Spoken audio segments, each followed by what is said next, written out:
Bueno, aquí vamos bueno, como había comentado Ana, vamos a hablar un poco sobre la ISO 45000, ¿vale? Eh, una breve definición de la norma 45001 es que establece los requisitos para un sistema de gestión de seguridad y salud en el trabajo con el objeto de proporcionar condiciones laborales seguras y saludables. Aquí tenemos, digamos que una línea de tiempo, digamos desde los años 99 hasta el año 2021, la creación de la norma ISO. Digamos que antes de que la norma se estableciera, muchas organizaciones utilizaban las OCHAs de 18001, ¿cierto? Donde claramente, obvio, la ISO 45001 ha sido reemplazo de esta norma, proporcionando una estructura moderna e integrada con otros sistemas.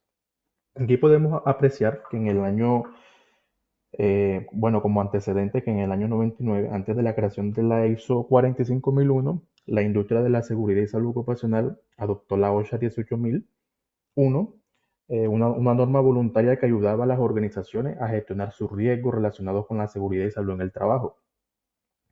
Tenemos acá en el año 2009, que bueno, que ahí fue donde se inició una revisión para una norma global, ¿no? Digamos que a medida de que la preocupación por la seguridad laboral aumentaba, se identificó la necesidad de establecer una norma globalizada que pudiera integrarse mejor con otros sistemas, como la ISO 9001, por ejemplo, o la ISO 14001. Eh, la Organización Internacional de la Normalización decidió, bueno, comenzar con el proceso para el desarrollo de una norma internacional para la seguridad y salud en el trabajo. Ya en el 2013, digamos que, bueno, ahí empezó a obtener frutos, digamos como una primera fase donde se formó un comité técnico de la ISO para comenzar a trabajar en un nuevo estándar. ¿Vale? Se comenzó a recopilar información, opiniones de las partes interesadas, expertos en seguridad y y salud laboral en todo el mundo. Ya a mediados de 2016, bueno, ahí se establece el primer borrador de la nueva norma de la ISO 45001, titulado como borrador de la norma internacional. ¿Vale? Durante ese tiempo o ese periodo se llevaron a cabo consultas públicas, se realizaron mejoras en el borrador, digamos que con el objetivo o el fin de que la norma fuera efectiva y aplicable de forma global. En el 2017, bueno, ya ese borrador fue enviado a las organizaciones miembros de la ISO para comentarios y revisiones previas, donde se realizaron, bueno, discusiones, ajustes en torno a los temas claves, como el enfoque basado en riesgo, la implicación de altas direcciones y la mejora continua. En el 2018, bueno, ahí se hace la publicación oficial de la ISO 45001, que fue finalmente publicada como la nueva norma internacional para sistemas de gestión y seguridad en el trabajo. Ya, la ISO 45001, como comenté anteriormente, ya hizo reemplazo de la OSHA 18001, proporcionando una mayor coherencia y alineación en otras normas de gestión, como lo que es la 9001 y la 14001. Ya en el 2021, bueno, aquí ya se finalizó. Digamos que, bueno, digamos que las organizaciones como tal no habían adoptado la ISO 45001. Tuvieron hasta septiembre del 2021 para hacer la transición de OSHA 18001 a la nueva norma ISO 45001.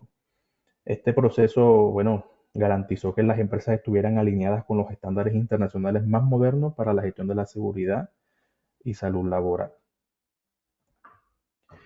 Las características principales de la ISO 45001. Bueno, aquí tenemos varios puntos que son súper importantes. Por ejemplo, tenemos el enfoque avanzado basado en riesgos, que bueno, es como identificar, evaluar y gestionar los riesgos que se encuentran asociados a la seguridad y salud en el trabajo. Tenemos el segundo punto, que es la mejora continua, que bueno, que la norma promueve que la mejora continua eh, mediante la evaluación constante y la adaptación de los procesos. Tenemos el tercer punto, que es el liderazgo y compromiso de la alta dirección, que es fundamental que la alta dirección se involucre de forma activa en la implementación y mantenimiento del sistema de gestión. Tenemos la participación de los trabajadores, que la implicación de que los empleados, o sea, es importante porque la implicación de los empleados en la identificación del riesgo y en la toma de decisiones es clave, debido a que ellos siempre están en el área y saben cuáles pueden ser esos posibles riesgos que pueden ocasionar las áreas, los procesos, entre otros. Tenemos la estructura de alto nivel, que bueno, que siguiendo la estructura de la 45001 de alto nivel facilita la integración a otro sistema de gestión. Tenemos, por ejemplo, los sectores de alto riesgo. Los desafíos en sectores de alto riesgo, por ejemplo, tenemos la alta probabilidad de accidentes, tenemos condiciones extremas de trabajo, exposición a sustancias peligrosas o ambientes insalubres, trabajadores con una alta rotación de diversidad en su formación. En este punto de los desafíos de alto riesgo, en la adaptación de 45001, en los sectores es importante identificar los riesgos específicos en cada sector.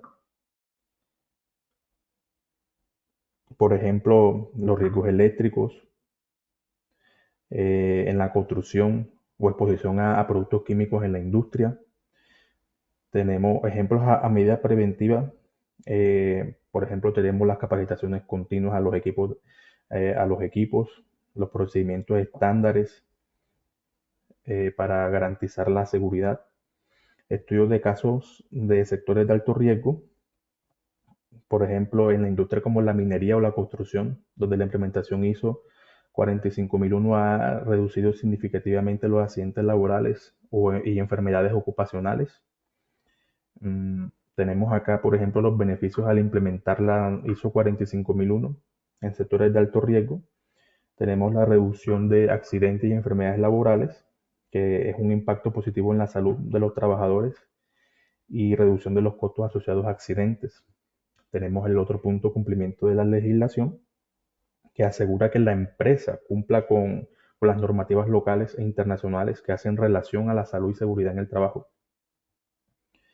Mejora la imagen y reputación. Menos accidentes significa que menos interrupciones, indemnizaciones y gastos médicos. Perdón, la empresa que aquí yo estaba hablando era la mejora de la imagen y reputación. Digamos que al implementar la norma ISO hace referencia a que hay un compromiso en la seguridad, lo cual es valorado por los clientes y trabajadores y las partes interesadas. El de la reducción de costos operativos, claro, hace parte a que menos accidentes significa menos interrupciones. Hay menos indemnizaciones, gastos médicos, entre otros puntos importantes. Y por último tenemos la mejora del clima laboral, que bueno, los colaboradores se van a sentir seguros y valorados dentro de la empresa y ahí pueden mejorar el rendimiento y la motivación. Retos comunes y cómo superarlos. Por ejemplo, tenemos la resistencia al cambio, que bueno, la cultura puede ser quizás un obstáculo, ¿cierto? Para poder hacer esos cambios. Digamos que bueno, la solución en este caso sería involucrar a los colaboradores desde un inicio y proporcionarles la información adecuada. Tenemos el punto de la falta de recursos. Por ejemplo, las empresas pueden tener dificultades, claro, para financiar la implementación, pero digamos que una solución puede ser la priorización de los riesgos más altos y comenzar con las medidas preventivas esenciales. El cumplimiento con la norma local, bueno, acá pues en algunos países existen normativas locales, ¿cierto? Estrictas. Una solución puede ser con la integración de la norma 45001 con las normativas nacionales existentes.